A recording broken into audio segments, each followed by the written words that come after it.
Mr. Sergeant at Arms, invite the members into the chamber and close the doors. I hereby declare the House of Representatives of the 113th General Assembly of the State of Tennessee now in session. Will the members please stand? Will the visitors in the gallery please stand and remain standing through the Pledge of Allegiance? Representative Martin will introduce the chaplain of the day. Representative Martin, you are recognized. Thank you, Mr. Speaker. Wisest man in all of the world once said that there is a friend that sticks closer than a brother. And I have that friend with me today in Barry Klingon. We met each other in the 7th grade at Hickson Junior High, fighting over the same girl. And the winner in that was the girl, because she chose neither one of us. We went on and graduated high school together, college and graduate school. We're in each other's weddings. And Barry's one of those kind of friends to me that you need when life really turns south. And for some of us here, that's happened a few times. For some of us, that will happen. You know, there's only 2 or 3 people when life really goes south. There's only 2 or 3 people that can help you. Everybody else is curious and a gossip. And yes, there are decent people that'll pray for you. But I'm so glad to have my friend with me who would be in the bunker when things really go bad. Barry is a pastor in Texas, but he is an East Tennessean. He is an individual whose 5th generation was the first sheriff of Bradley County. 7th generation was a man by the name of George Klingon, who was a first Tennessean. And I'm not talking about the bank. I'm talking about was here before Tennessee was founded. And to the 7th generation was William Klingon, who was a signer of the Articles of Confederation and a personal friend of Benjamin Franklin. He's a member of the Tennessee Historical Society and the East Tennessee Historical Society. He's serving currently in Texas, and he and I often tell those folks in Texas that if it wasn't for Davy Crockett and Sam Houston, they wouldn't have the Lone Star State. We let Sam and Davy bring a star from Tennessee there to help found that republic. He's pastored in Dunlap, he's pastored in Chattanooga, in Georgia, and Mississippi, and today he's currently is a pastor of the church at Trophy Lakes in Dallas, Texas. I'm so honored to ask him to lead us in our prayer at this time as we begin our ceremony. It's an honor to lead you in prayer today. I want to read from the ancient book of wisdom in the Bible and Psalms, where the writer wrote, "Blessed is the man that walketh not in the counsel of the ungodly, nor stands in the way of sinners, nor sitteth in the seat of the scornful. But his delight is in the law of the Lord, and in his law doth he meditate day and night. He shall be like a tree planted by the rivers of water, that bringeth forth his fruit in his season. His leaf will not wither, and whatsoever he doeth shall prosper." Let's pray together today. Our Father, we take this holy moment to bow our heads before you this morning, to honor you, to acknowledge your sovereignty over all of your creation. We acknowledge your greatness and affirm your perfect holiness. And yet, Lord, we are mindful today of your unconditional love for all of us who are less than perfectly holy. Today, Father, we come to seek your blessing on this legislative day and this session. I ask you to bless our speaker and all the staff who work so diligently to see that this assembly can do the business of the state. Father, we seek your blessing on the men and women who are representatives in this assembly.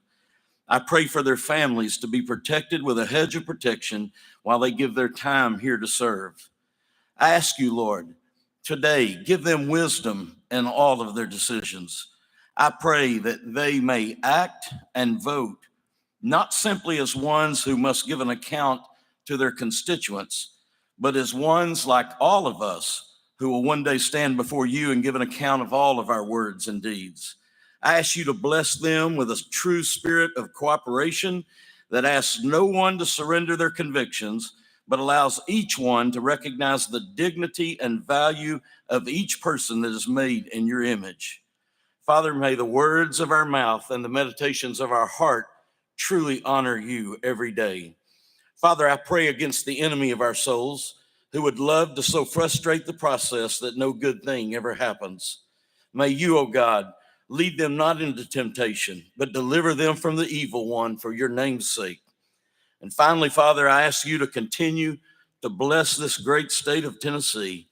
May this great state and this assembly be a leader among other states in this nation as an example of how people can experience your blessing of economic prosperity, racial equality, social opportunity, so that no adult or child lacks the opportunity to pursue happiness and prosperity in this life. Father, we long for the day when we will live in the fullness of your kingdom, and justice will roll down like waters and righteousness like a mighty stream. For thine is the kingdom, the power, and the glory forever and ever. And Father, these things we humbly ask in the great name of the great lover of our souls. His name is Jesus, and it is in his name we pray. Amen.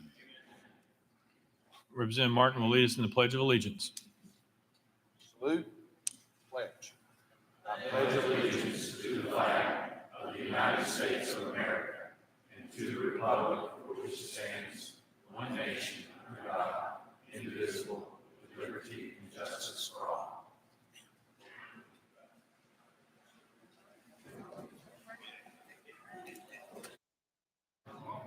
Mr. Clerk, please take the roll. Well, roll call.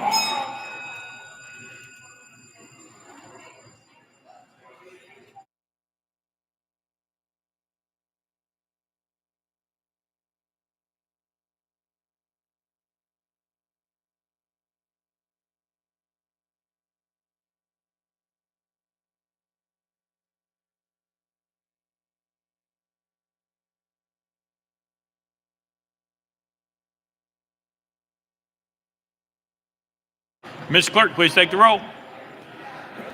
Mr. Speaker, 91 members present. Let the journal reflect Representatives White, Hemmer, Johnson of Knox, McKenzie, and Love are excused. Next order, Mr. Clerk. Welcoming and honoring. Welcome and honoring Representative Vital. You're recognized. Thank you, Mr. Speaker. Members, about 3 years ago, this body lost a special member, State Representative Mike Carter. Today, we have two special guests from Hamilton County, his widow, State Representative Joan Carter, and their son, Mike Carter, with us in the gallery. Please recognize them with applause.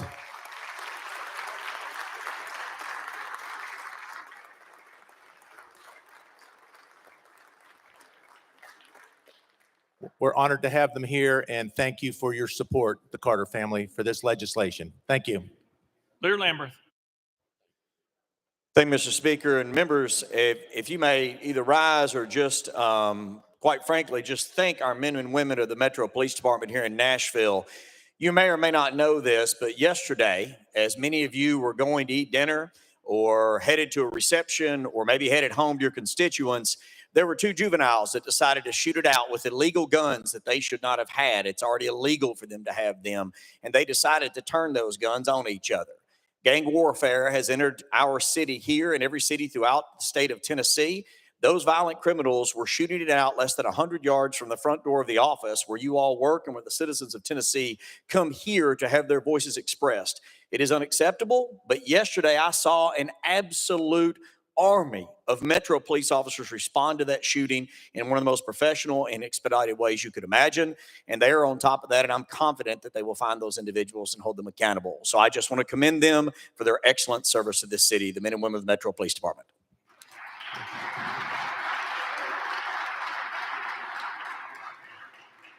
Representative Garrett.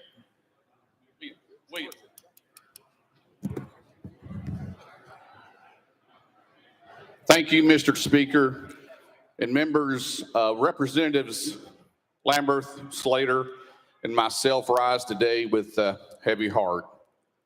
Let me explain to you why. Less than 3 miles from where I live in Gilletsville, a young fella named Sebastian Wayne Drake Rogers, is a 15-year-old kid who is autistic. And Sunday night, they come home from dinner, and we haven't seen him since that night. He loves to hide. I know I'm running low on time, but there's over 250 local law enforcement from the TBI, the THP, Hendersonville Police, Gouldsville Police, Mildred Police, they're trying to find them. So as we have a moment of silence, and I'm running out of time, please pray that our local law enforcement can find Sebastian and bring him home to his mom, stepdad, and dad.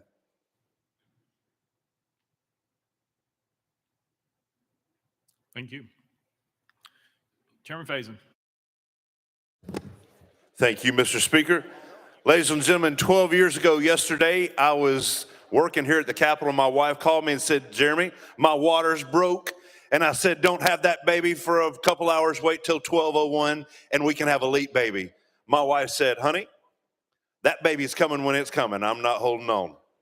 She did wait actually till 6:06 this morning, 12 years ago. And we have a leap day baby named Tucker, and it's his birthday.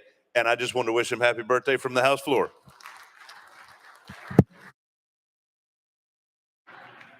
Representative Towns. Thank you, Mr. Speaker. Members, I hear reference today on the House floor, missing children, people that are finding an untimely demise. And I want to remind you today that for our college students, this is considered a National Day of Prayer for our college students. So as we go about the things that we're doing, we'd love for you to keep our college students in prayer. We all need it, but God knows that you're trying to find your way, you need it a lot more. So with that, let's remember our college students across the country with the National Day of Prayer. Thank you. Representative Farmer. Thank you, Mr. Speaker. Members, just as Chairman Faison celebrating his son's birthday today, we celebrated a birthday yesterday. Our daughter, Caitlin, turned 11. So time flies when you're having fun. Just want to tell her happy birthday, honey. Love you. And just want to let you members know that today's her birthday. Thank you. Representative Pearson. Thank you, Speaker. And on this final day of Black History and Futures Month, we remember that Black history and Black futures are to be recognized, remembered, celebrated every day of the year. For indeed, there is no Tennessee, there is no America without the contributions of Black Americans. And I would also ask today with a heavy heart and also with the need for discernment that we rise in honor of a service member, Aaron Bushnell.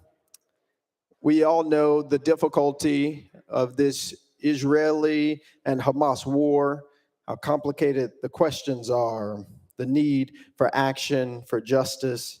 But to see a service member self-immolate is frightening and terrifying. And so let us remember the service members, their mental health, and the need for us to come to a fair and just solution. Representative Hill. Thank you, Mr. Speaker. I want to take the opportunity and ask you to help me welcome the DeKalb County government students and their instructors that are visiting with us today. Thank you.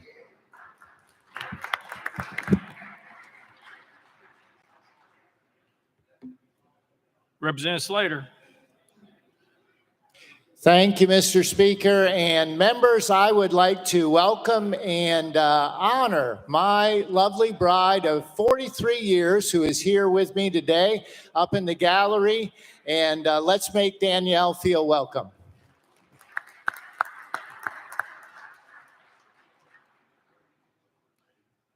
Representative Alexander. I'm just rising to wish my baby sister, who's 16 months younger than me, happy birthday today. She says she's only 16 since she's a leap year girl, but happy birthday, Beth Fox.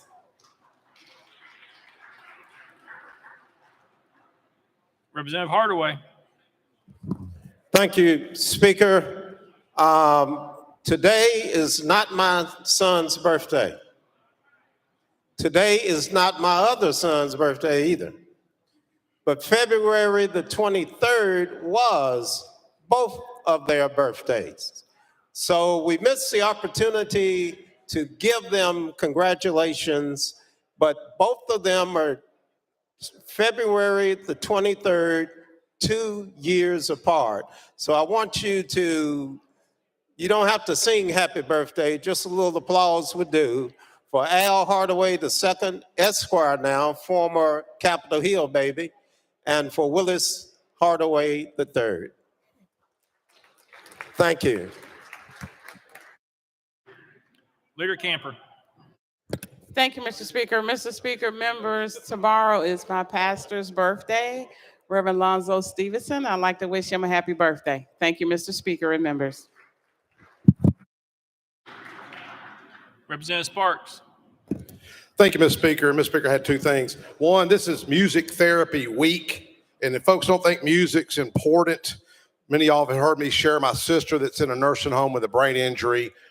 She was trying to escape the nursing home and was singing the song, Country Road, Take Me Home, the place I belong, but she did not know my name. It's pretty incredible. I want to give a shout out on music therapy to JT Cooper with a group called Warrior Rounds that works with our veterans, like Representative Pearson just mentioned, trying to help them with trauma and their tragedy. Also, Joan Carter, thank you so much for your husband's legacy of ending the oppressive emissions in Middle Tennessee. Y'all give it up for Mike Carter once again. Did I miss anyone? Mr. Clerk, next order, please. Introduction of resolutions. Leader Lamberth, you're recognized. Thank you, Mr. Speaker. Move that all resolutions properly filed be introduced pursuant to rule number 17 or placed on the consent calendar, referred to the appropriate standing committee. Without objection, so ordered. Next order, Mr. Clerk. Senate Joint Resolutions congratulatory and memorializing. Leader Lamberth, you're recognized.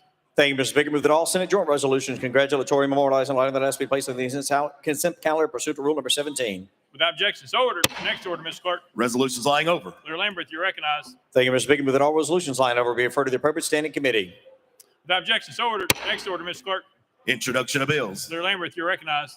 Thank you, Mr. Speaker. Move that House Bills 2,984 through 2,999 be introduced and passed on first consideration. Without objection, so ordered. Next order, Mr. Clerk. Senate bills on first consideration. Leader Lamberth, you're recognized. Thank you, Mr. Speaker. Move that Senate Bills 613, 677, 1,140, 1,585, 1,664, 1,939, 2001, 2002, 2,118, 2,130, 2,251, 2,331, 2,445, 2,514, 2,561, 2,744, and 2,920 transmitted by the Senate be held on the desk pending third consideration of the companion House bills. Without objection, so ordered. Next order, Mr. Clerk.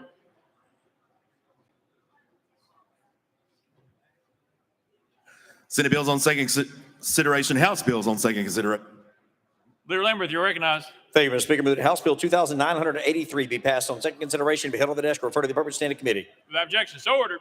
Next order, Mr. Clerk. Petitions and memorials, reports from standing committees, reports from select committees, calendars. Mr. Speaker, the House has a consent calendar. Chairman Zachary, you're recognized. Thank you, Mr. Speaker. I move passage of the consent calendar on third and final consideration, keeping with Rule 50. Gentleman moves passage of the consent calendar. Probably second. Mr. Clerk, any objections have been filed? Mr. Speaker, item 9, SJR 968 has been objected to by Chairman Clemens. Item 44, SJR 1004 has been objected to by Leader Lamberth. All right, we're voting on the consent calendar. Well, anybody want to be recognized on the consent calendar first? Seeing none. We're voting on the consent calendar. All members in favor vote aye when the bell rings. Those opposed vote no. As every member voted, does any member wish to change their vote?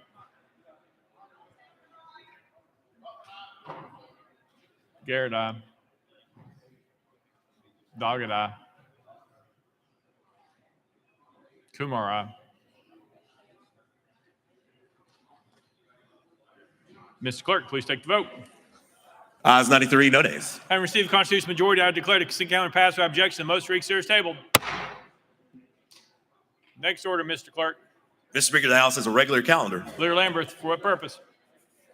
Thank you, Mr. Speaker. Make a motion to take up item number 8 on today's calendar. Item number 8. Proper motion, proper second. Any objection? Without objection, so ordered. Call up next bill, Mr. Clerk. Mr. Speaker, item 8, House Bill 1885 by Representative Darby and others relative to state vehicles. Mr. Speaker, the Senate bill is on the desk.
Representative Darby, you're recognized. Thank you, Mr. Speaker. I move to substitute and conform to SB 2073. Representative Darby moves to substitute and conform to Senate Bill 2073 without objection. So ordered. Representative Darby. Thank you, Mr. Speaker. I move passage of SB 2073 on third and final consideration. Representative Darby moves passage of Senate Bill 2073 on third and final consideration. Call for second. Ms. Clerk, call for First Amendment. House Amendment 1 by Representative Pearson. Mr. Speaker, it was not timely filed. Representative Pearson, you're recognized. Thank you so much, Speaker, sponsor, and colleagues. This amendment is just deleting Section 2 of what we have in front of us. Unfortunately, this bill is actually removing the requirements of the department to provide information, or the commissioner to provide information related to passenger motor vehicles, most specifically related to the energy efficiency, related to the expenditures that are potentially being saved, plans for integrating electric vehicles and vehicles powered by ultra low sulfur diesel fuel into the state passenger motor vehicle fleet. I really do believe that this is the type of information we need in a climate crisis. This is the type of information we want to make sure that each and every one of our departments is following through on. And so I ask that you just add this amendment in and remove that section so that this can continue. And so with that, I move adoption. It is not adoption. You have to move for consideration. I move for consideration. Thank you, Speaker. You've heard the motion properly seconded. We are voting for consideration of amendment number 1. All those in favor of considering amendment number 1, vote aye when the bell rings. Those opposed, vote no. Has every member voted? Does any member wish to change their vote?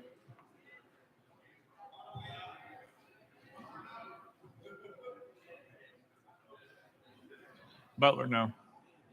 Mr. Clerk, take the vote. Aye, 17, 74 nays. In accordance with Rule 60B, having failed to receive the necessary 2/3 vote, the motion to consider amendment number 1 fails. Next amendment, Mr. Clerk. Mr. Speaker, no further amendments. Representative Darby, you're recognized. Thank you, Mr. Speaker. House Bill 1885 is an administrative cleanup legislation for the Department of General Services regarding the Division of Vehicle and Asset Management. This bill removes the reporting requirement with regard to energy efficient vehicles, which for the last 10 years, they've checked every box on the energy efficient vehicles. The department will still collect the data and about the purchase of energy efficient vehicles. And also with the comptroller's urging, under current law, the commissioner is tasked to establishing rules and regulations for the housing, repair, and operation of state-owned vehicles. And this bill would remove the requirement and allow for the commissioner to simply make policies for the same. And Speaker, I stand for questions. Representative Darby renews his motion. Any discussion on the bill? Representative Pearson. Thank you. Sponsor, could you mention, you said that the department had already reached its goals as it related to energy efficiency vehicles. Could you elaborate on that? Representative Darby. Thank you, Mr. Speaker. Yes, sir. In 2007, when this was implemented, this was under Governor Bredesen. I can understand completely about the wanting to get energy efficient, but the last 10 years, they've checked every box. They own and lease over right at 7,000 vehicles. So the reporting requirement, it's redundant. The last 10 years, they've checked every box. And I think and I'll give me a little bit of maneuverability here, but I think it's 28 hybrids. 28 flex fuel vehicles, 2 hybrids, 3 electric, and 167 flex fuel vehicles that have better than 25 miles per gallon. And they've checked all those boxes the last 10 years. Representative Pearson. Thank you. And excuse me, the boxes that are being checked that you're mentioning, those were created by the department in 2007. Representative Darby. Thank you, Mr. Speaker. Correct. Representative Pearson. Thank you. That's helpful. Are there any new requirements that might potentially be set that this legislation would affect as it relate to working to make most of our fleets more fuel efficient, more green? Representative Darby. Thank you, Mr. Speaker. This bill is directly for general services and VAP. So these bills, the redundancy of having to go back and do the man hours that the Tennessee taxpayers are paying for to reflect the same things that we know for the last 10 years. In 2007, I see the prevalence of having this, but in 2024, it's just extra man hours that don't need to be repeated. Representative Pearson. Okay, I'm being convinced. I just want to make sure that I understand this correctly. In 2007, certain targets were set aside for us to reach green efficiency for our vehicles. We have accomplished that goal according to what you have mentioned now. And so the reporting that is done for the last 10 years has just restated we met the goals that we set in 2007. Is that correct? Representative Darby. Thank you, Mr. Speaker. Yes. Representative Pearson. And the second part of this legislation, nor in any intention, is to prevent our departments from doing the work of increasing the amount of fuel-efficient vehicles, increasing the amount of green vehicles that are part of our fleet as we continue to deal with environmental and climate issues. Is that correct? Representative Darby. Thank you, Mr. Speaker. No. Representative Pearson. Thank you so much for being willing to answer the questions, and I will support this legislation. Representative Holsey. Thank you, Mr. Speaker. I believe completely in the responsibility of the state to be as efficient as it can be and save taxpayers' money. What I want to know is any of this bill generated or fostered by the United Nations goals as it relates to climate change or sustainable development? Representative Darby. No, sir. Representative Travis. Thank you, Mr. Speaker. I move previous question. Previous question been called. Any objection? Without objection, so ordered. Let the journal reflect first that Representative Mitchell is excused. All those in favor of Senate Bill 2073, vote aye when the bell rings. Those opposed, vote no. As every member casts their vote, does any member wish to change their vote?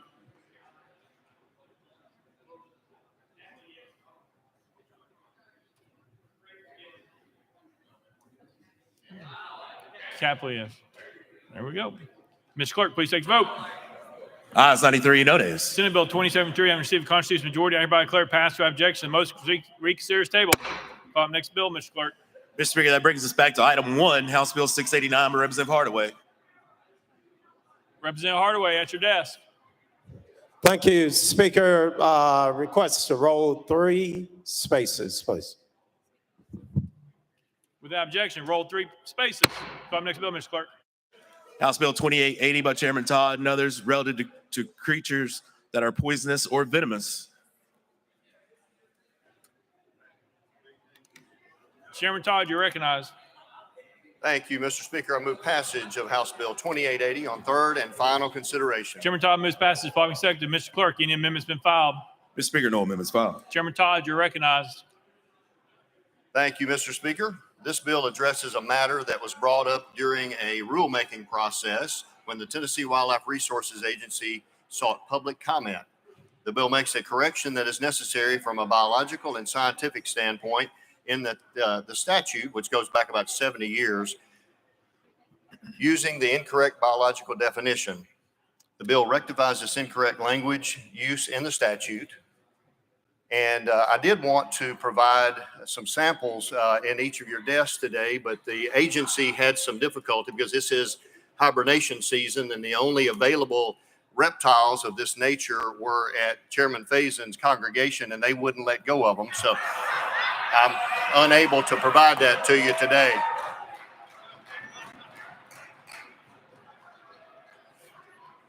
With that, Mr. Speaker, I renew my motion. Chairman Todd renews his motion. Any discussion on the bill? Seeing none, any objection to the question? Seeing none, all those in favor of House Bill 2880, vote aye when the bell rings. Those opposed, vote no. Has every member voted? Does any member wish to change their vote?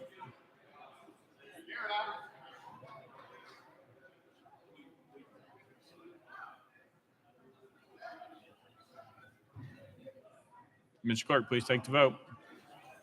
Ayes 90, no nays. House Bill 2880, having received a constitutional majority, I hereby declare passed without objection. The motion reconsider is tabled.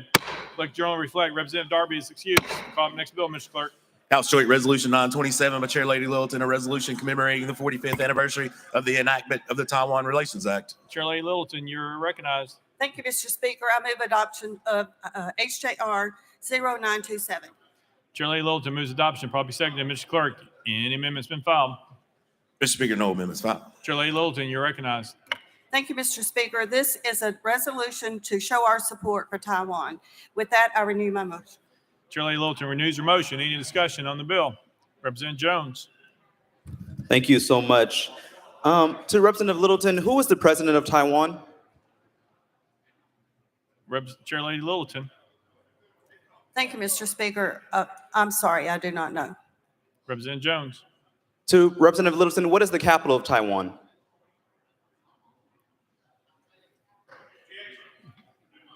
Chair Lady Littleton. Taipei. Representative Jones. Thank you for phoning a friend. My last question is, what is the ruling party of Taiwan? Chair Lady Littleton. Thank you, Mr. Speaker. I couldn't hear the question. All right. Representative Jones. To Representative Littleton, what is the ruling party of Taiwan? Chair Lady Littleton. Mr. Speaker, communism from China. Representative Jones. That is incorrect. The ruling party of Taiwan is the Democratic Progressive Party.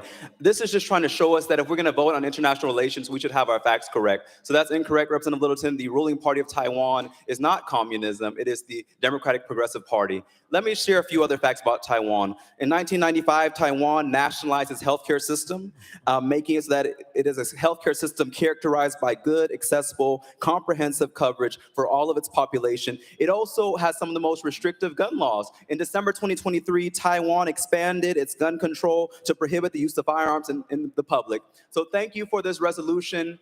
Good try with the facts about what Taiwan is, but let's know if we're going to try and engage in international relations, let's have our facts correct, body. And so again, I do support this legislation, but I support it for different reasons than you offering it. Thank you. Chair Lady Littleton. Thank you for your support. Representative Capley. Thank you, Mr. Speaker. I move previous question. Previous question been called. Is there objection? Seeing none, we're voting. All those in favor of House Joint Resolution 927, vote aye when the bell rings. Those opposed, vote no. Has every member voted? Does any member wish to change their vote?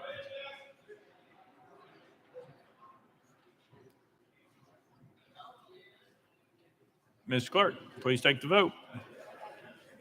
Ayes 91, no nays. House Joint Resolution 927, having received a constitutional majority, I hereby declare adopted without objection. The motion for reconsider is tabled. Next bill, Mr. Clerk. Mr. Speaker, that brings the body back to item 1, House Bill 689 by Representative Hardaway, relative to criminal procedure. Representative Hardaway, you're recognized.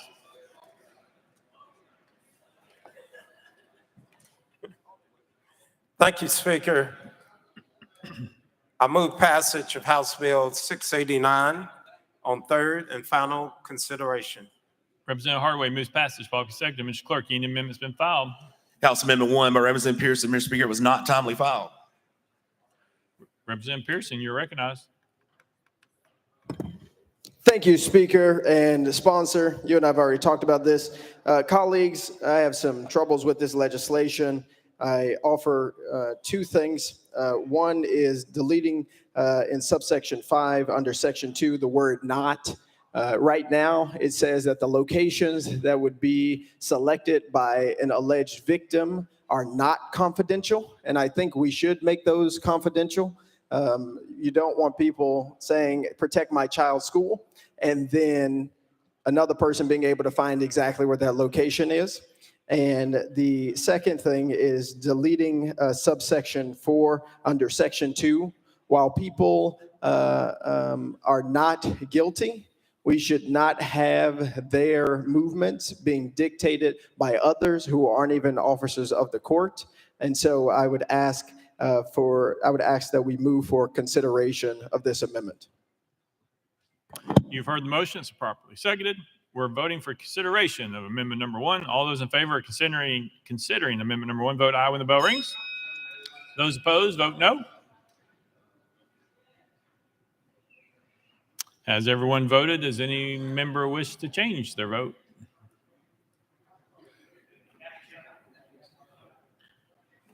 Capley, no. Mr. Clerk, please take the vote. Aye, 16, 75 nays. In accordance with Rule 60B, having failed to receive the necessary 2/3 vote, the motion to consider amendment number 1 fails. Next amendment, Mr. Clerk. Mr. Speaker, we have Amendment 2 by Representative Hardaway, It was not timely filed. However, as it only corrects the effective date, it's exempt from the amendment filing deadline. Representative Hardaway, you recognize on the amendment. Thank you, Speaker. House Amendment number 2 merely changes the effective date to July 1st, 2024.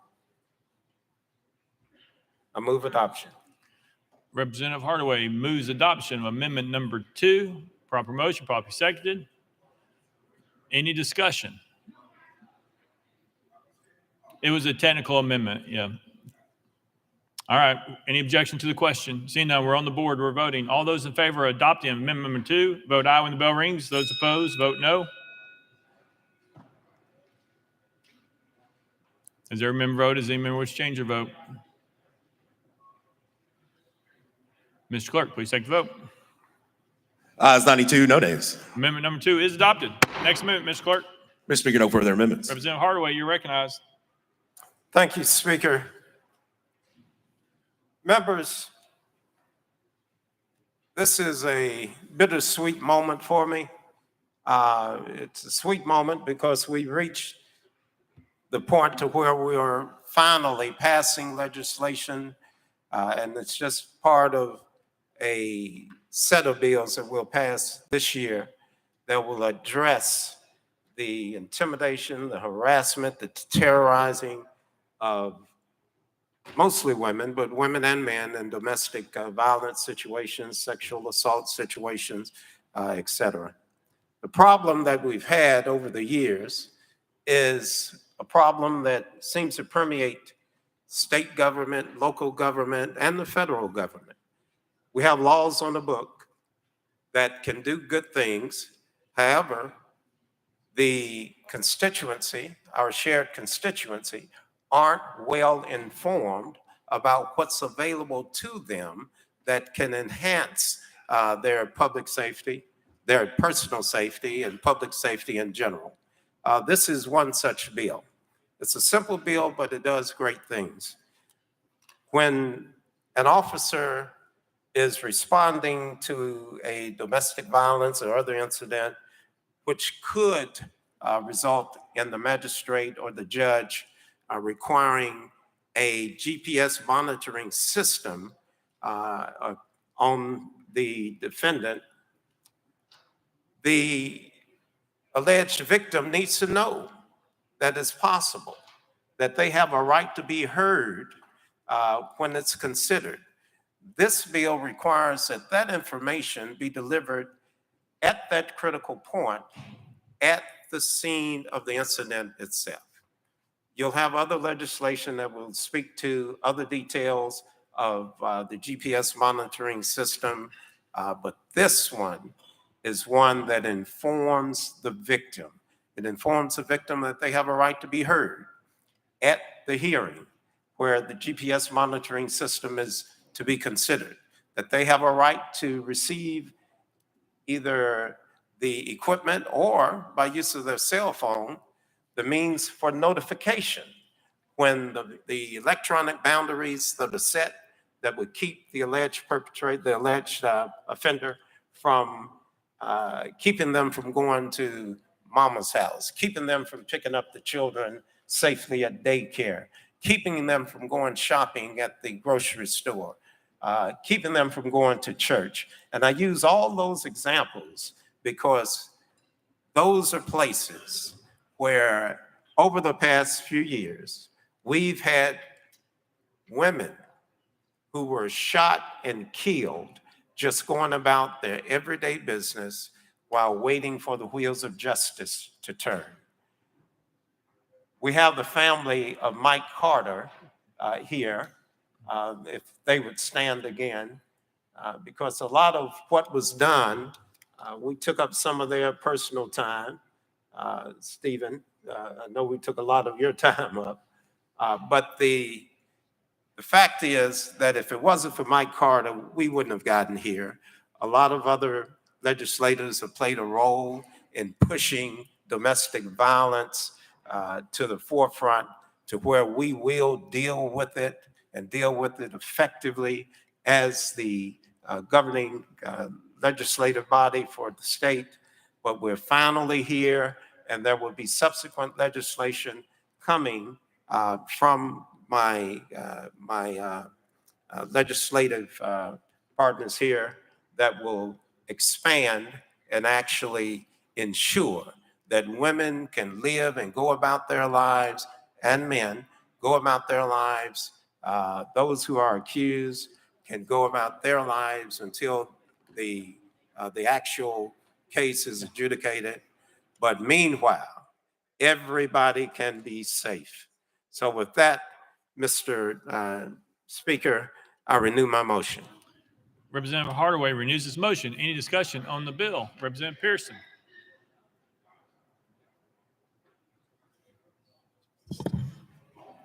Thank you, Speaker and sponsor. Thank you for that explanation. While I understand the intentions of this bill, I do not believe that this is a good bill. I do not believe that in the posture that it is now, that it should be passed. I think that this is seeking to address real harms, as you have mentioned, that have happened in the stories that you mentioned, which are painful in their own right.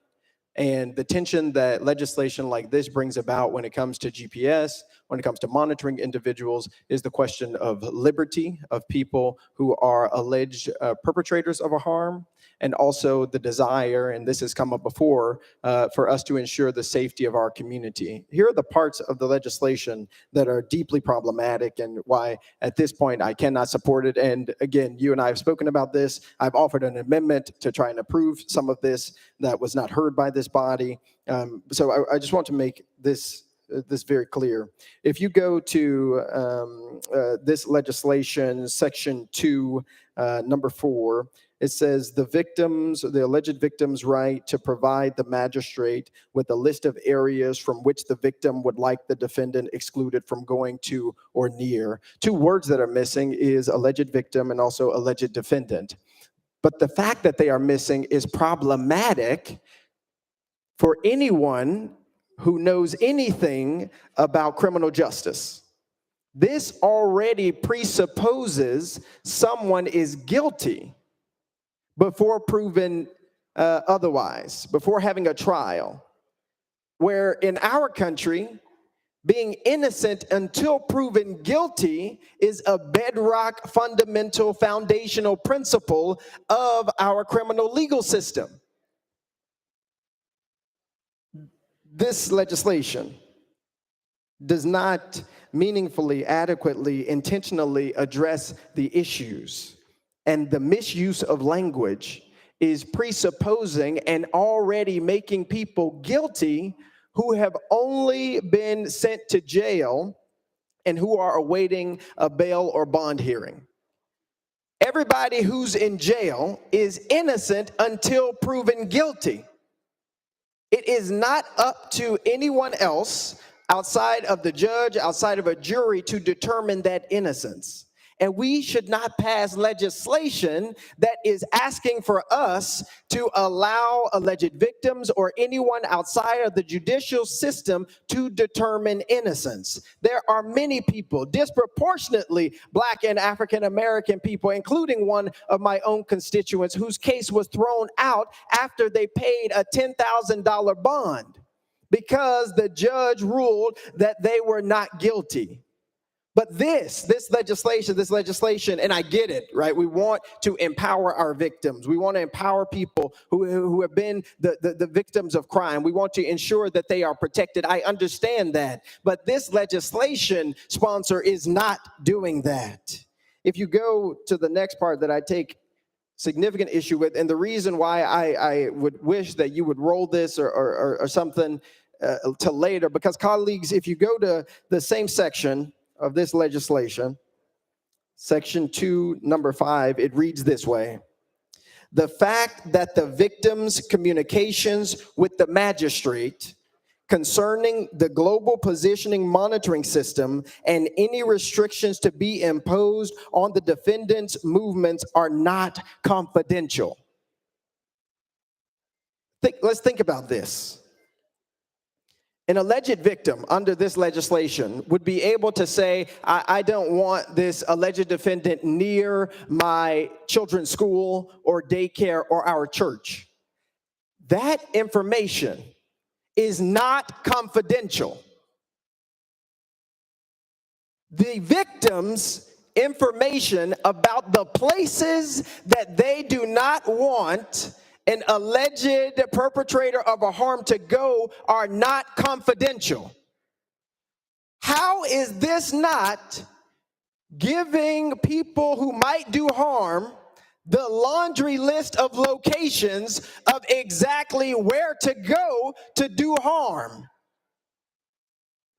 The old legislation is antithetical to its purposes. It needs more work, sponsor. I ask that each and every one of us for this time do not vote for this and think about that victim. Think about the victims. Representative Hardaway, you're recognized. Thank you, Speaker. And to my colleague, the law needs more work. I think that this particular bill is ripe for consideration by the body. And I'm always willing, as you know, to sit down and work and to improve the existing TCA so that we do balance, and it's a delicate balance, the rights of victims and the rights of the accused. So your words are heard, and I'm looking forward to working with you going forward. Thank you, sir. Representative Dixie.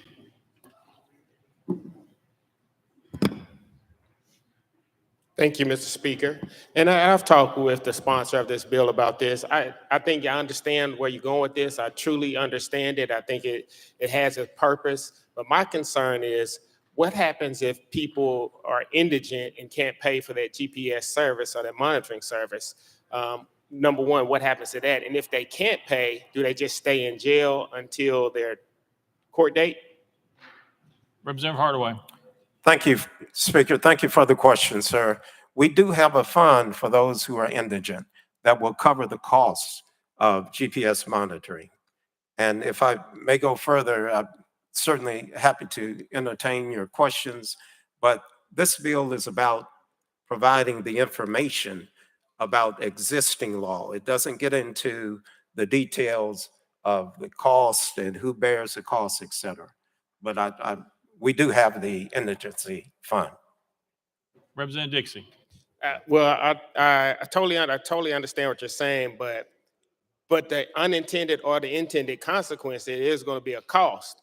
And if there is an indigent fund, are there appropriations to increase that fund? Because inherently, if this law passes, this will increase the usage of global GPS monitoring. Representative Hardaway. Thank you. It may or may not increase the use, but what it will do is increase the knowledge that the alleged victim would have.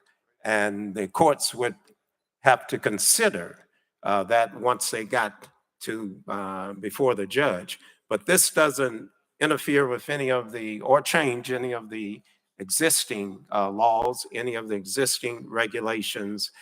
It makes that information about the existing statutes available to the victim at the critical point to where they can and should act upon their own protection by following what is rightfully due them. Representative Dixie. Thank you, sponsor, and thank you, Mr. Speaker. Representative Shaw. Thank you, Mr. Speaker. I call for the question. Question's been called. Any objection? Seeing none, we're voting. All those in favor of House Bill 689, vote aye when the bell rings. Those opposed, vote no. Has every member voted? Does any member wish to change their vote?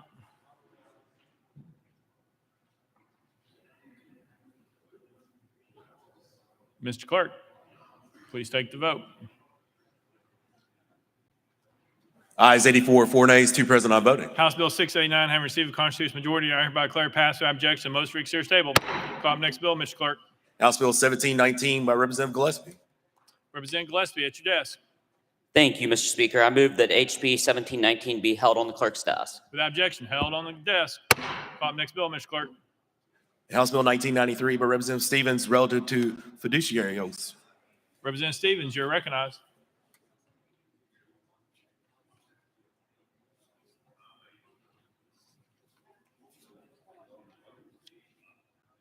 Representative Stevens. Thank you, Mr. Speaker. I move passage of House Bill 1993 on third and final consideration.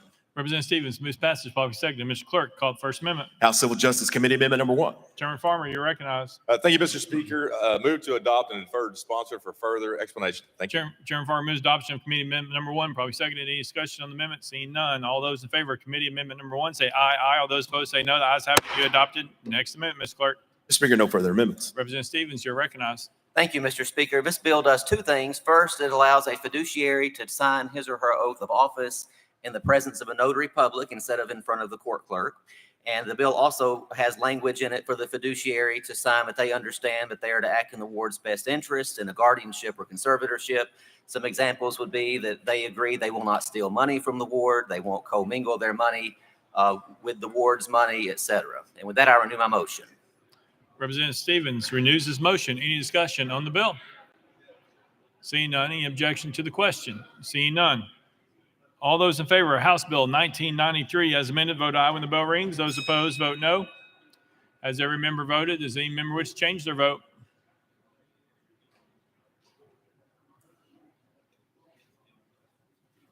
Mr. Clerk, please take the vote. Ayes 92, no nays. House Bill 1993 having received a constitutional majority, I hereby declare passed without objection. The motion read is tabled.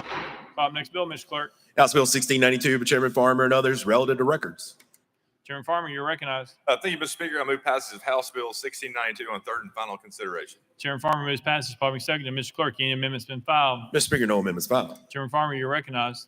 Thank you, Mr. Speaker. Members, this is an administration bill. It was brought to me by the Department of Tourism. What this would essentially do will allow for the Department of Tourism in their negotiations with businesses and tourism interests of the state of Tennessee, would allow them to keep their trade secrets and proprietary information safe while those negotiations are going on.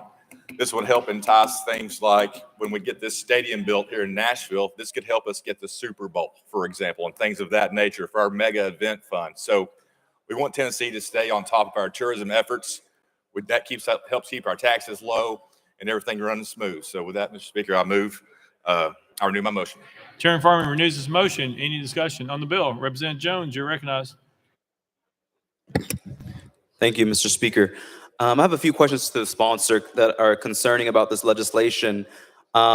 There's been reports of trips taken abroad by folks like in the governor's administration and lack of transparency around some of that documentation. Does this do anything to prevent the transparency for these type of international trips that we saw the governor take like when he went to France or Europe to hide some of those documents? Who's determining what is to be available to the public and what is to be hidden in darkness of lack of transparency? Chairman Farmer. Thank you, Mr. Speaker. What is the Democratic Progressive Party? Chairman Farmer, that's out. Chairman Farmer, that's a warning. Thanks, a warning.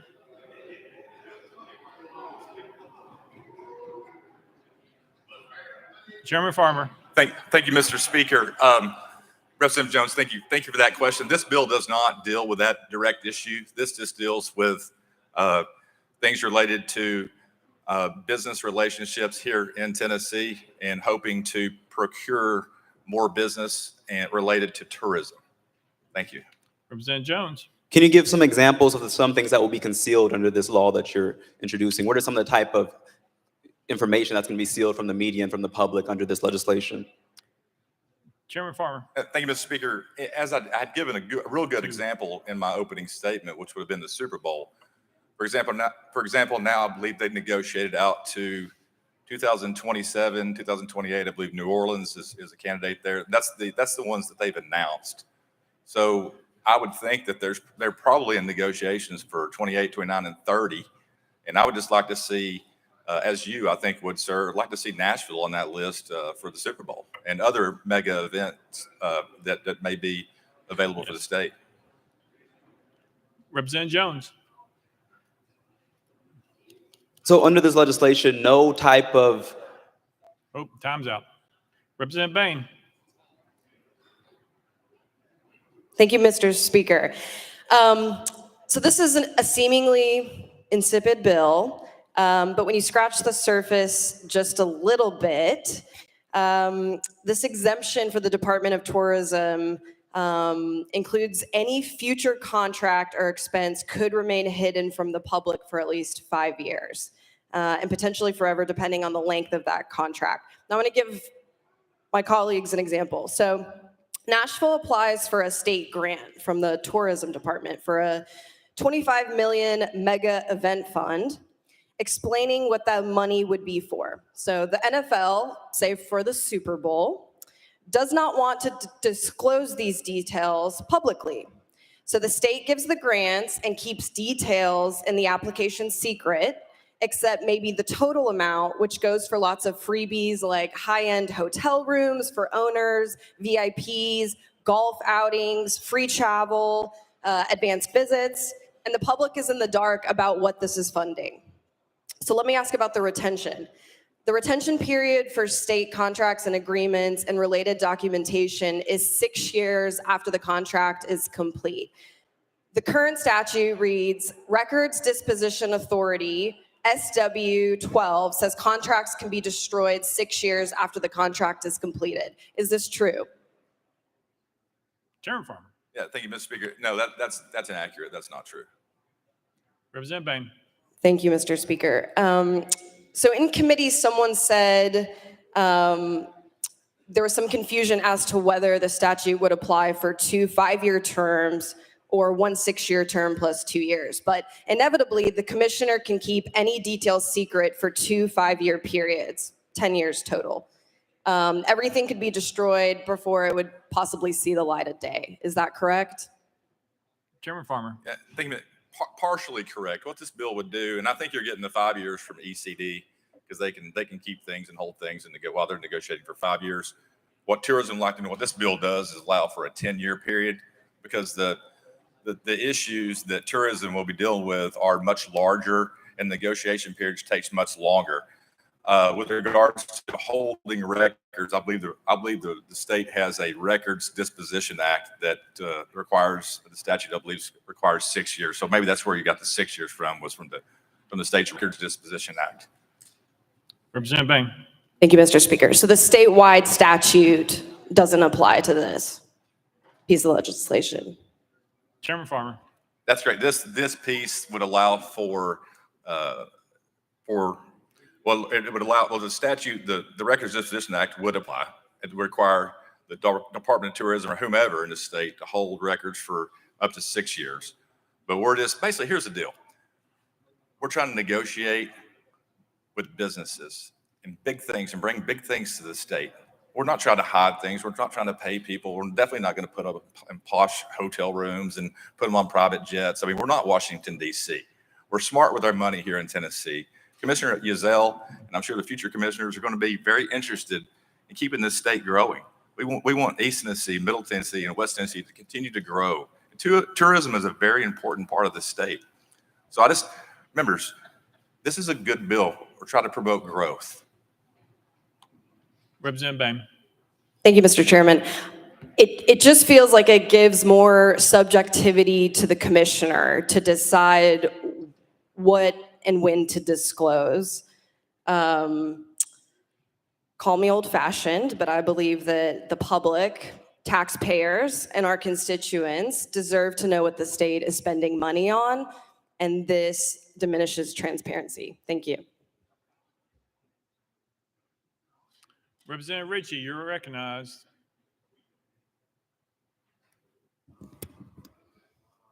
Thank you, Mr. Speaker. I move previous question. Previous question been called. Is there objection? There's objection. We're voting on previous question. All those in favor vote aye when the bell rings. Those opposed vote no. Has every member voted? Does any member wish to change their vote?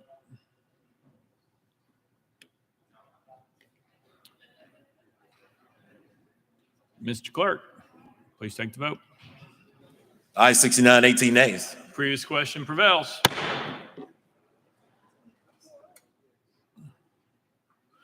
We are voting All those in favor of House Bill 1692, vote aye when the bell rings. Those opposed, vote no. Has every member voted? Does any member wish to change their vote?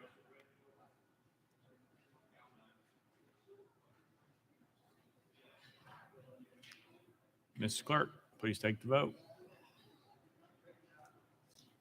Aye, 69, 16 nays, 4 present, not voting. House Bill 1692 and received constitutional majority. Everybody declare it passed. Who objects to the motion reconsider table? Call up next bill, Mr. Clerk. House Bill 2882 by Chairman Todd and others relative to firearm safety instruction. Chairman Todd, you're recognized.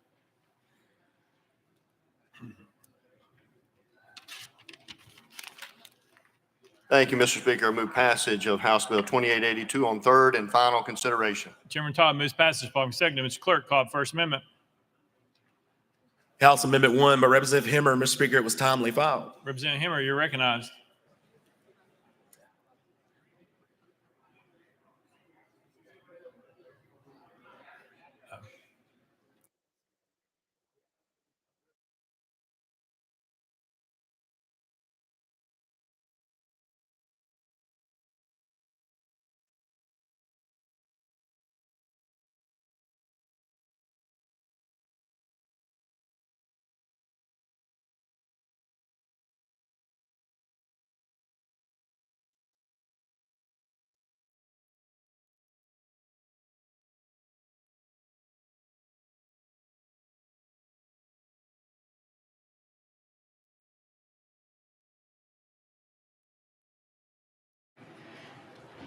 Chairman Clemens, you're recognized.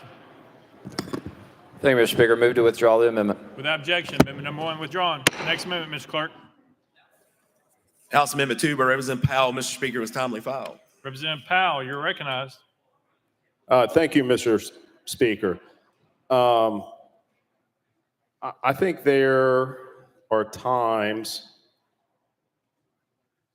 when some of this material, and let me start off and say, I have some concerns with the bill, but I think there are also some good parts that have been added in here.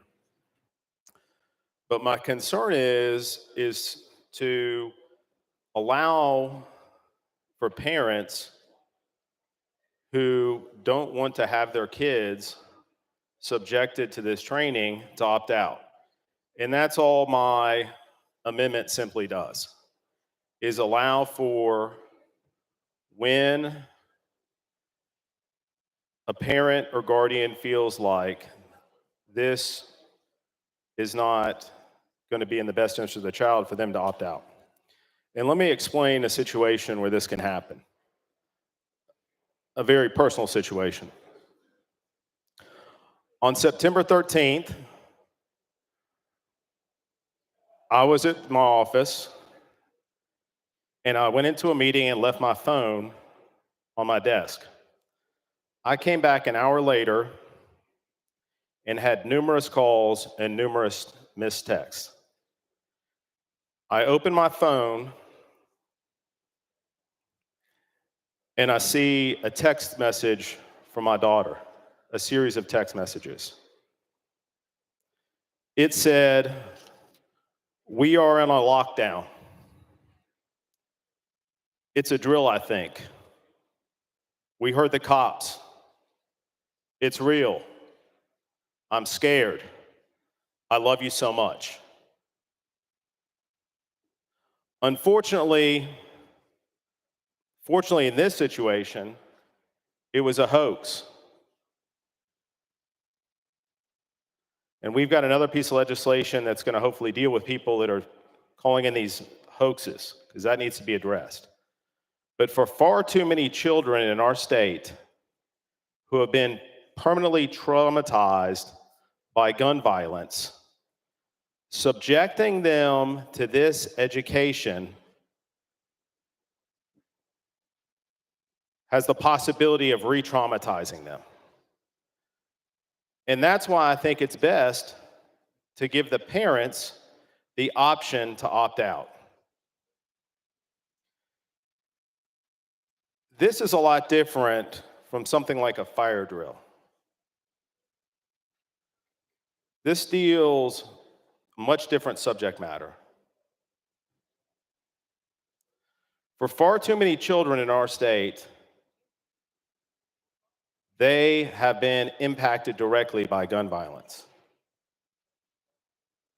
All I would ask for my colleagues to do is to allow a parent the choice to opt out. I think it's good that there are some protections in here to try to keep this non-political, to promote certain agendas, but I have concerns that that might not be adhered to. As we look at some of the different organizations that have, quote unquote, put out these gun safety training classes, like Eddie the Eagle, there are major problems with that. And so I want to be able to allow people to opt out if they have that preference, because the real issue we should be addressing with is parents and adults who have access to these weapons. With that, I move adoption.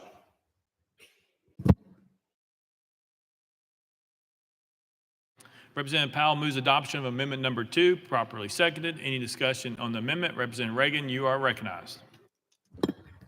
Thank you, Mr. Speaker. And with all due respect to the maker of the amendment, I would like to point out that what we're talking about is a safety measure.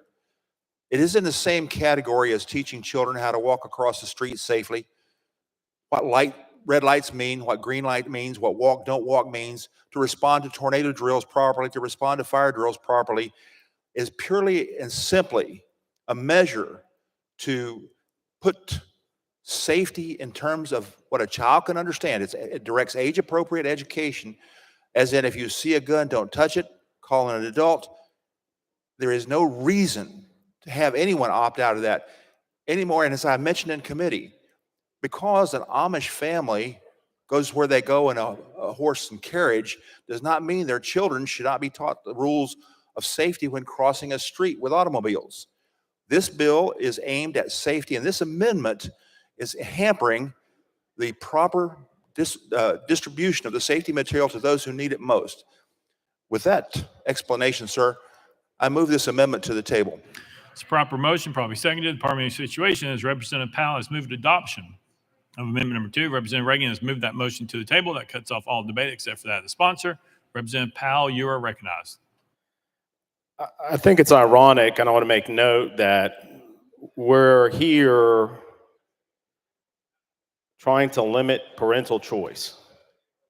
If we truly believe in parental choice, then we would adopt this amendment. The difference here is much different than these examples that have been pointed out. Firearm safety classes would not have prevented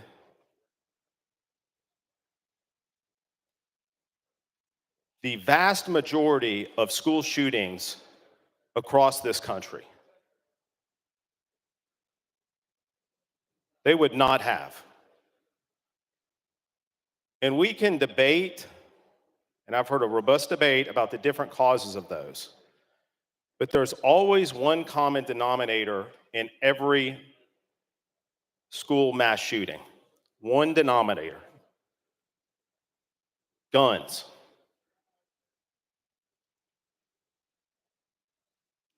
We should be taking action to make adults responsible. We should be passing laws dealing with safe storage. We should be dealing and passing laws that raise the punishment for people who are irresponsible with their guns. And that has not happened since we were all called to action last year. Parental choice. I gave a specific example where I know and hear from people every single day, their children are traumatized. They're scared to death of walking into their school building. I make it a point of every morning before I walk out the door or drop my kids off at school to say, I love you.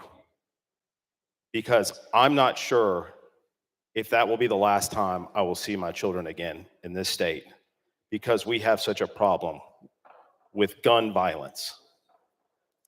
All I'm asking is for us to let parents opt out. Parental choice. Let's not re-traumatize our children if parents feel like this is not right for them. Thank you. Parliamentary Situations, Representative Powell has moved. Adoption of Amendment Number 2, Representative Reagan has moved that motion to the table. We're voting on the tabling motion. All those in favor, vote aye when the bell rings. Those opposed, vote no. Has every member voted? Does any member wish to change their vote?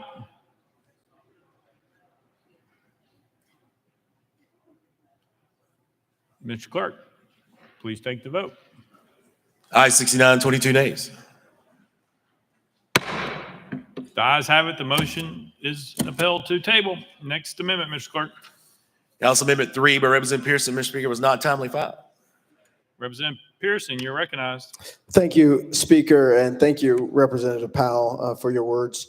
This amendment is simple. It excludes the NRA Eddie Eagle Gun Safe Program from being used as a part of the requirements of Section 1. Mentioned within this legislation is being it says viewpoint neutral. I got another amendment to focus on that, but I think it's really important that we ensure that the NRA, which is not viewpoint neutral and have led and supported policies and candidates who have been the cause of the epidemic of gun violence, from being able to go into our schools and claim to teach our children about gun safety or firearms in a neutral way. And so I just ask all of my colleagues to not allow the NRA to teach our children if this measure passes. And so with that, I move for consideration. You've heard the motion, properly seconded. We're voting for consideration of Amendment Number 3. All those in favor of considering, vote aye when the bell rings. Those opposed, vote no. Has every member voted? Does any member wish to change their vote?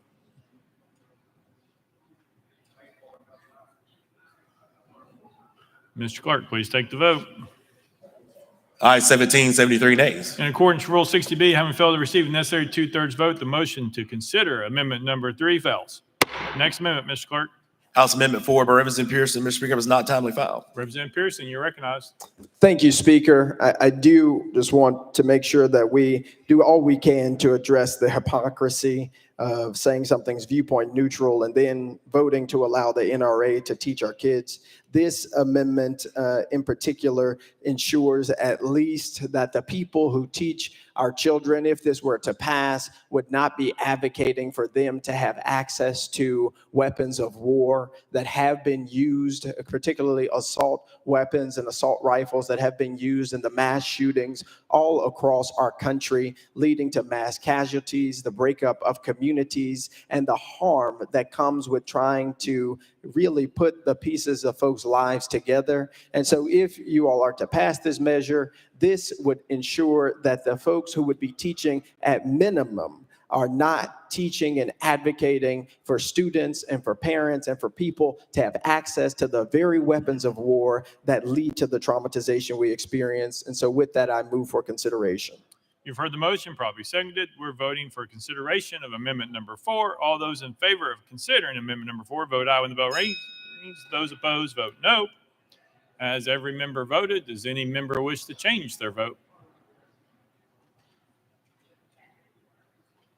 Mr. Clerk, please take the vote. Aye, 17, 74 nays. In accordance with Rule 60B, having failed to receive the necessary two-thirds vote, the motion to consider Amendment Number 4 fails. Next amendment, Mr. Clerk. House Amendment 5 by Representative Pearson, Mr. Speaker, was not timely filed. Representative Pearson, you're recognized. Thank you so much, Speaker. I'm a little frustrated. Now the NRA can teach our kids.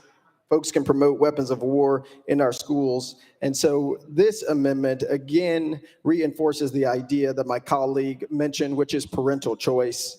A student's parent or guardian may excuse their student from any instruction on firearm safety for any reason, including but not limited to protect the student's emotional and psychological well-being in light of the trauma experienced by the student due to gun violence.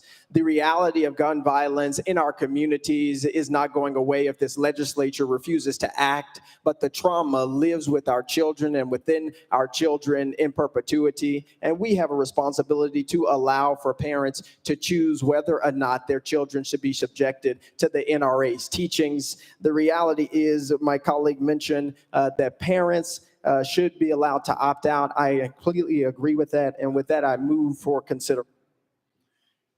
You've heard the motion, probably seconded. We're voting for consideration of amendment number 5. All those in favor of considering amendment number 5, vote aye when the bell rings. Those opposed, vote no. Has every member voted? Does any member wish to change their vote?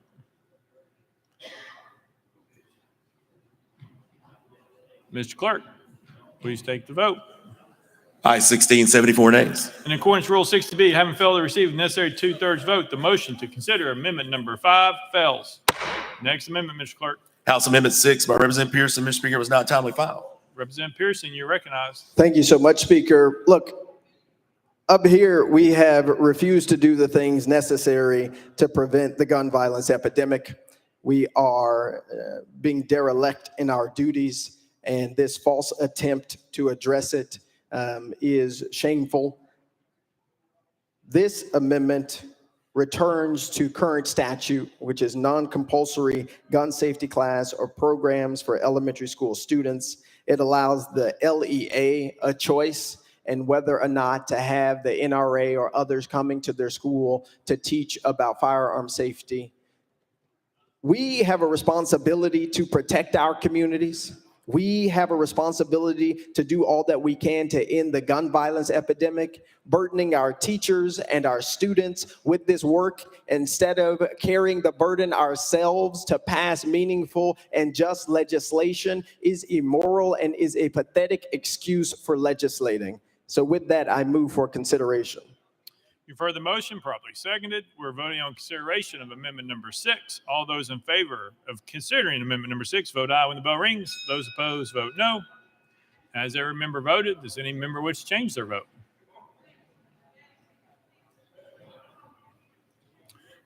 Mr. Clerk, please take the vote. Ayes 18, 73 nays. In accordance with Rule 60B, having failed to receive the necessary 2/3 vote, the motion to consider amendment number 6 fails. Next amendment, Mr. Clerk. Mr. Speaker, no further amendments. Representative Todd, you're recognized. Thank you, Mr. Speaker. I will note that this exact bill, minus one requirement for a minimum time to be taught, passed unanimously on this floor in 2020. The SAVE Act already requires annual safety training for students, teachers, and personnel. This bill will add the firearm safety curriculum some are already doing to that template and credit toward the safety requirements already in place. As has been stated before, this is basic safety training. We're already teaching them what to do in case of a fire in school. I don't know about you, but I don't know of any children that I know of that have seen a fire in a school. But by the time they turn 18, they're probably going to see a firearm, and we want to make sure that they know exactly what to do to tell an adult, don't touch it, basic information. The Department of Safety, the Department of Education, and the Tennessee Wildlife Resources Agency will get together and determine the most age-appropriate time for this curriculum to be taught. They will make sure the curriculum is neutral politically, that it is just straightforward. Matter of fact, the Department of Safety already has some guidelines, a handout for safe storage of firearms that will be hopefully be a part of this. We're going to be encouraging that they send that document home with the students each year. But this will be taught every year once they determine the most appropriate age to begin. Then they'll be taught every year the same safety training, just the basics. This is not the hunter safety course by any means. It has nothing to do with that. They're not going to be handling weapons. They simply will be taught what to do, just like in a fire drill, what to do when you see a firearm. With that, Mr. Speaker, I renew my motion. Representative Todd renews his motion. Any discussion on the bill? Representative Parkinson, you're recognized. Thank you, Mr. Chair. And thank you, sponsor, for bringing this bill.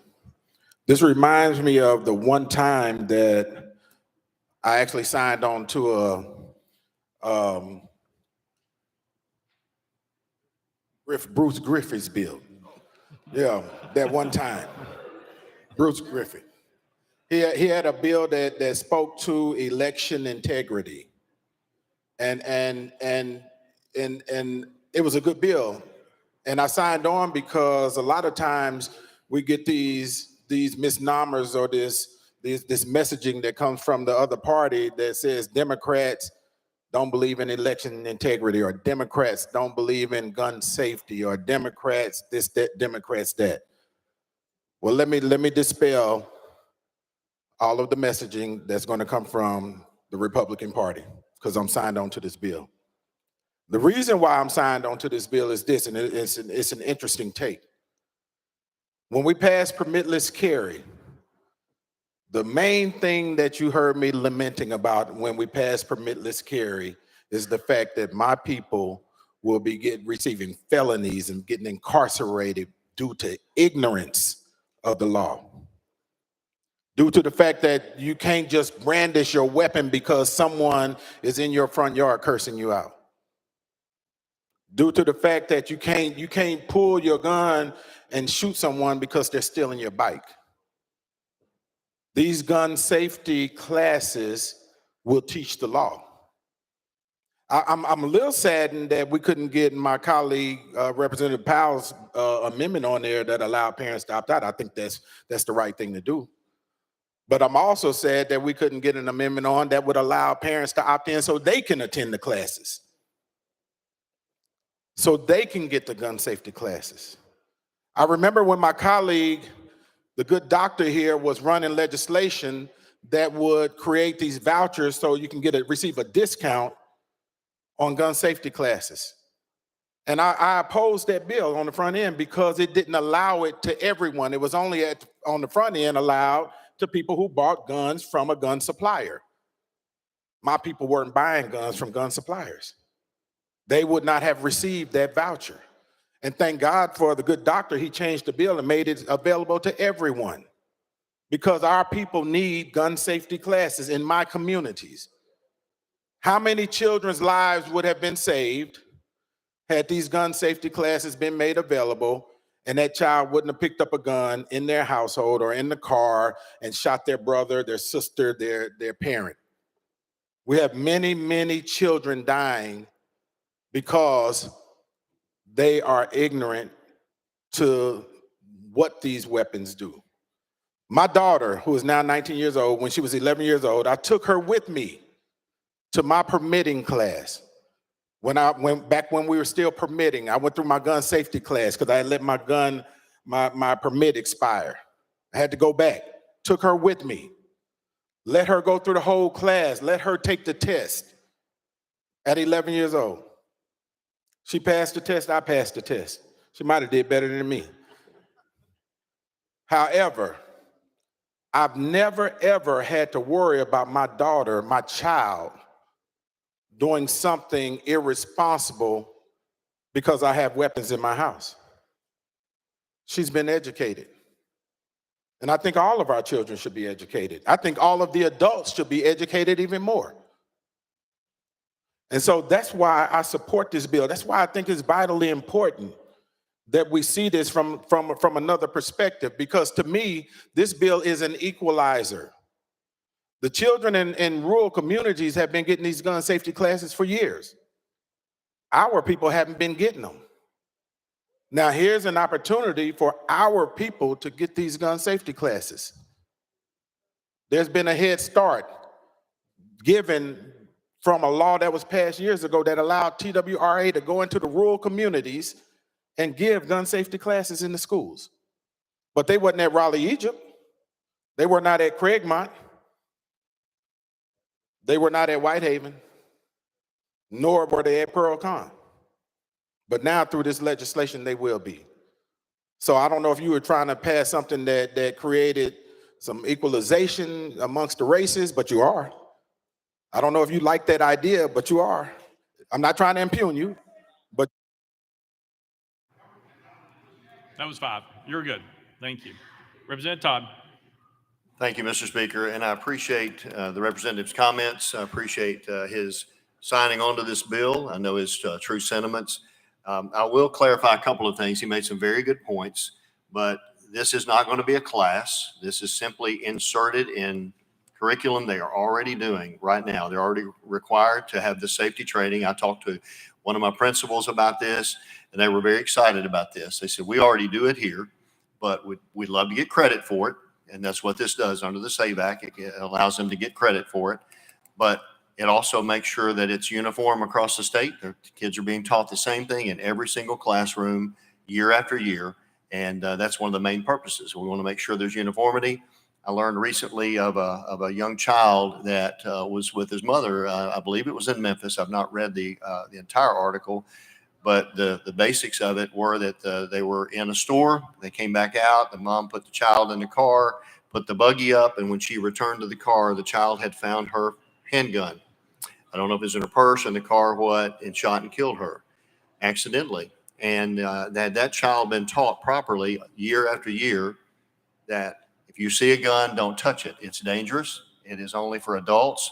Then that would possibly have saved that life. And so that's the purpose of this. We just want to make sure that kids are properly educated all through their entire educational career. Thank you, Mr. Speaker. Chairman Clemens, you're recognized. Thank you, Mr. Speaker. And sponsor, I think it is important for children to understand firearm safety and the types of things that are outlined in here. My concern is the mandatory requirement. So why are we eliminating parental choice and even LEA choice in providing this instruction? Why not give either the parents or the LEA the option to provide this? Since it is ultimately going to take away from the things that they're being held accountable for in end of course testing. Representative Todd. Thank you for that question. Very good point. And through committee, we've vetted some of those same questions. First of all, this is adding it to the SAVE Act, which is a group of requirements that the schools already adhere to. It allows them to get credit, so many of which are doing this already. So they're going to get credit under the SAVE Act for that by adding that. None of the other items being taught are optional for parents. There's no opt-out feature in the current law, so we're not adding that at this time. Chairman Clemens. Thank you, Mr. Speaker. Well, I've got to go back to the parental choice issue. We have talked time and time again in this body this year and in previous years about parental choice, whether it's with regards to any type of education, whether it's regards to the type of books our children read, whether it's regard to, this year we're talking about attending private schools on taxpayers' dime. I mean, that's all under this headline of parental choice. So most of us, like myself and probably most of my colleagues in here, we teach our own children about gun safety. We teach them what to do. I mean, the things that are outlined in here in subsection C about safe storage, school safety, how to avoid, what to do if you see a firearm, tell an adult. I think most parents take the responsibility on themselves to teach their children that. Some may not. But why aren't we giving, before we introduce a firearm into a classroom? I know it can't be live under this bill, and I know it can't have ammunition under this bill, but before we introduce a physical firearm into a classroom and mandate it, why are we depriving parents of the opportunity to say, I'm teaching my child about this at home. I don't want them to go through that in the classroom, and I don't want them dealing with that in the school. Representative Todd. Thank you, Mr. Speaker. This does not indicate anywhere in the bill that there's going to be a firearm in the classroom whatsoever. That's a misnomer if someone has mentioned that. There's not going to be anything like that. It's going to be up to the departments and the agency to provide the curriculum, determine what the most age-appropriate time to begin that curriculum, and then teach that year after year through their high school years. And they're already currently teaching other safety things, just like Chairman Reagan mentioned earlier. We don't opt out for teaching fire safety, when most of them probably never will see a fire in a building. But we still teach that so that they know what to do. There are other items that they teach as well. And this just adds that, simply just a small section of discussion so that they hear that year after year, and that repetition hopefully will be something that'll be ingrained in them, and they'll make sure they know when they see a firearm, they know to go get their parent or an adult nearby and not touch that. Chairman Clemens. Thank you, Mr. Speaker. My only response there would be that the bill says it will not include the use or presence of live ammunition, live fire, or live firearms. It does not prohibit a firearm, a physical firearm, a dead firearm. So if we would have prohibited that, that would address the concerns, certainly.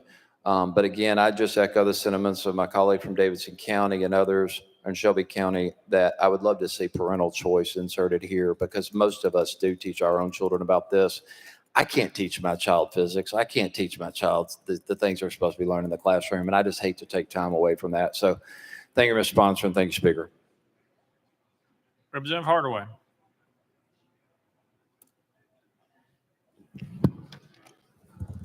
Thank you, Speaker. To the sponsor, you know, I was kind of back and forth on whether or not to support, and I had to weigh a lot of things. As you know, I'm an advocate that TWRA and the resources that they have should be made available to the urban area. I think there are extreme benefits that come from having hunter education, the necessary training to go in the woods and have guns around animals. So there certainly should be some type of training and education to be in the city and have guns around people. The best scenario would be that we still had the permitting process and we required adult education, but I believe that this is necessary.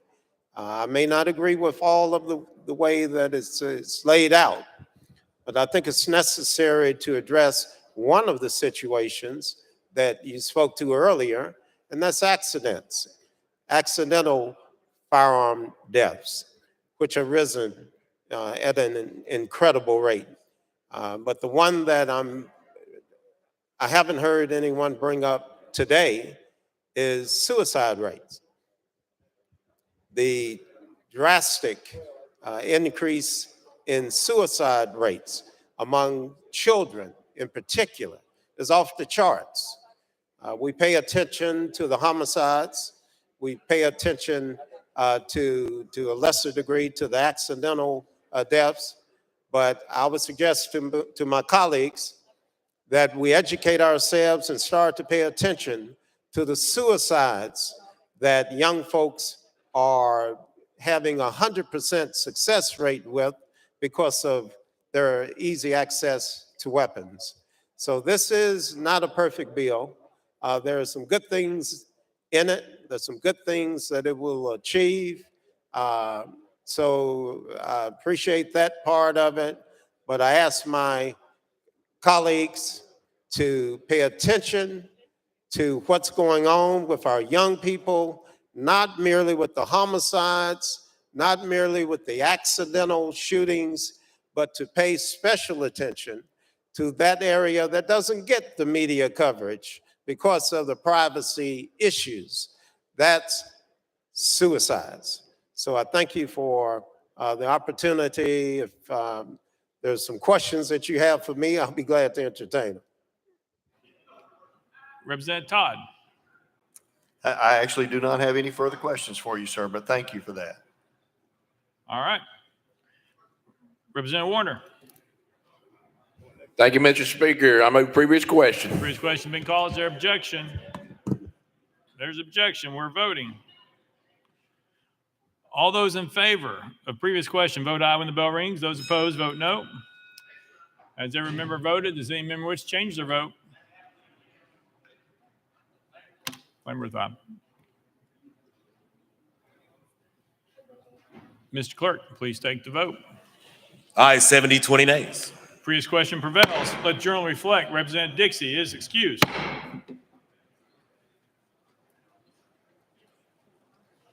All those in favor of House Bill 2882 as amended vote aye when the bell rings. Those opposed vote no. Has every member voted? Does any member wish to change their vote?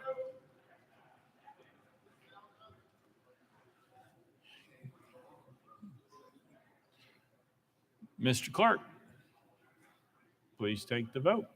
Aye, 79, 12 nays. House Bill 2882 having received constitutional majority. Everybody declare it passed without objection. Motion for reconsider is tabled. Call the next bill, Mr. Clerk. Mr. Speaker, that completes the regular calendar. Next order, Mr. Clerk. Unfinished business. Unfinished business. Leader Camper, you're recognized. Thank you, Mr. Speaker. Mr. Speaker, I move that the rules be suspended for immediate introduction and consideration of H.R. 107 after conferring with the leader. Mr. Clerk, read the caption. House Resolution 107 by Leader Camper, a resolution to honor and congratulate Leader D. Mitchell on the celebration of her 100th birthday. You've heard the caption. Any objections? Without objection, the rules are suspended. Leader Camper. Thank you, Mr. Speaker. Mr. Speaker, I move adoption of H.R. 107 on third and final consider. I move adoption. Leader Camper moves adoption of House Resolution 107, probably seconded. Any objection to the question? Seeing none. All those in favor of House Resolution 107 say aye. Aye. All those opposed say no. The ayes have it. I declare adopted without objection. Motion for reconsider is tabled. Leader Lambert. Thank you, Mr. Speaker. We do not have agreement on this particular motion, but I move to refer SJR 1004 to the Calendar Rules Committee.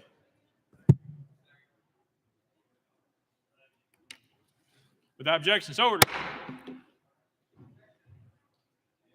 little late. Anything else under unfinished business? Representative Moon. Thank you, Mr. Speaker. Members of the House, the Cities and Counties Subcommittee will have its final calendar on Wednesday, March 13th, and I'm out of order. I appreciate the announcement. I do. Thank you. Unfinished business? Representative Pearson? Thank you, Speaker. Could you read the caption for the SJR? I missed it before I had a chance to object to it.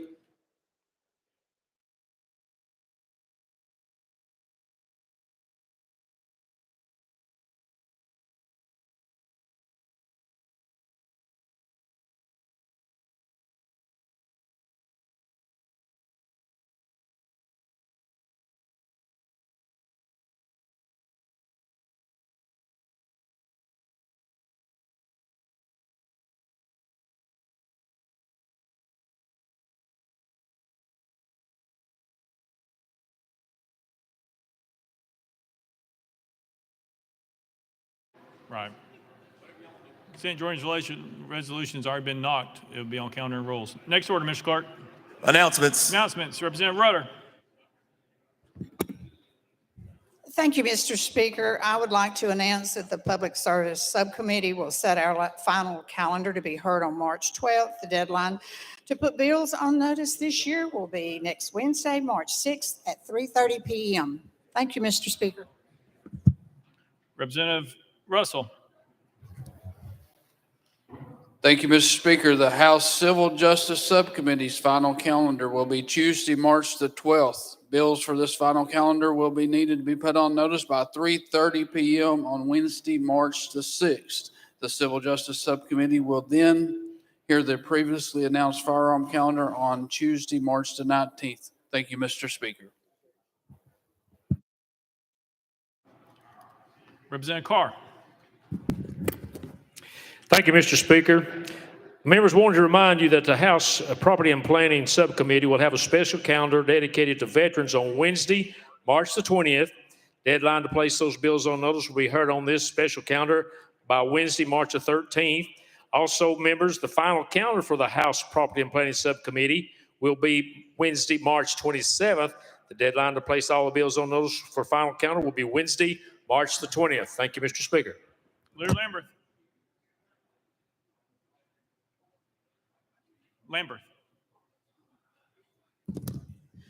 Thank you, Mr. Speaker. The Ad Hoc Committee to review the Board of Judicial Conduct's recommendation for the removal of Judge A. Melissa Boyd will meet on March the 14th, 2024 at 1 p.m. in House Hearing Room 1. And Mr. Speaker, if I may, and I know I'm out of order here, I do have a group with Leadership Portland with me today. Please make them feel welcome. Thank you all.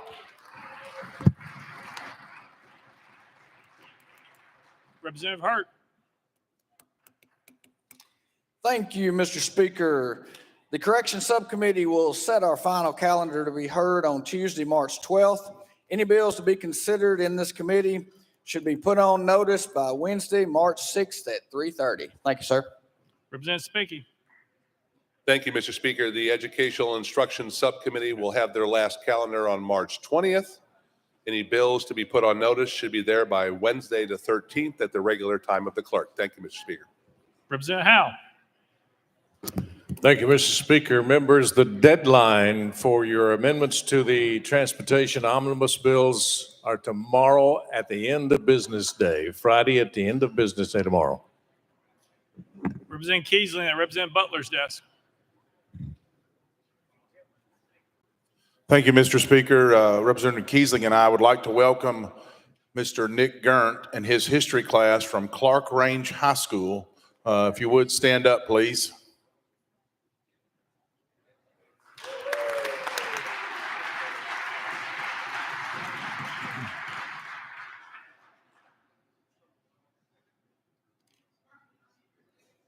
Representative Whitson.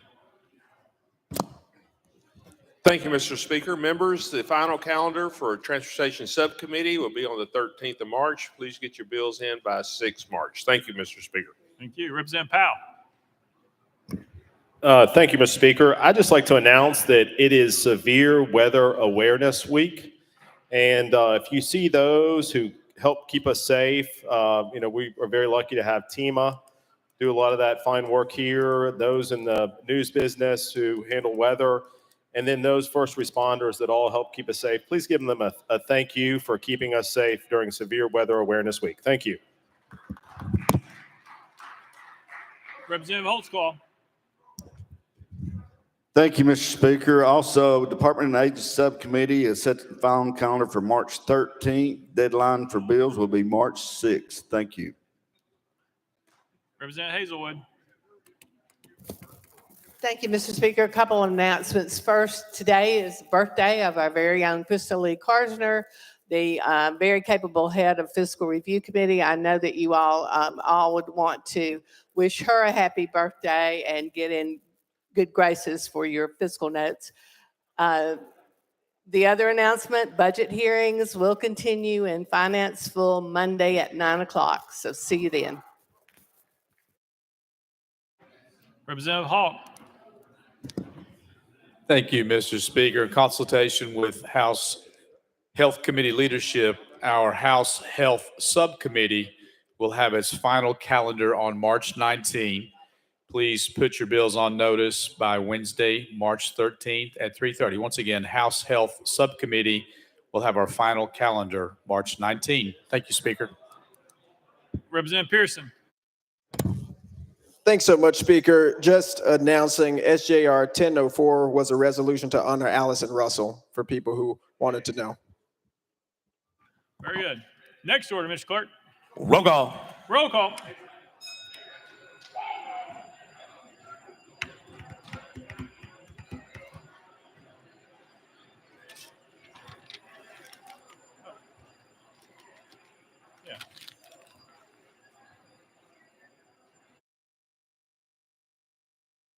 Ms. Clerk, please take the roll. Mr. Speaker, 88 members present. Leader Cochran, you're recognized.